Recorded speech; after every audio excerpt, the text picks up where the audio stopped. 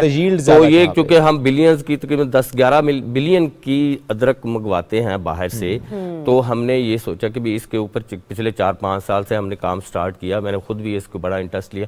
تو اس میں یہ کیا کہ 4-5 سال کے ایکسپیریمنٹ کے بعد ہم نے یہ آئیڈینٹیفائی کیا کہ 1-2 ورائٹیز جو ہے نا وہ پاکستان میں گرو ہو سکتی ہیں, بہت ساری اور بھی, لیکن وہ سکسیسفل نہیں ہوئی.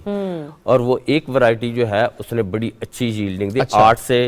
8 سے 10 ٹن پر ایکڑ ییلڈ اس کی ہے, جو کہ فیزیبل ہوتی ہے کسی بھی فارمر کے لیے, اس کی اکنامکس کو. اور کون سا ایریا آپ کو لگتا ہے جہاں پر ہم یہ کر پائیں گے؟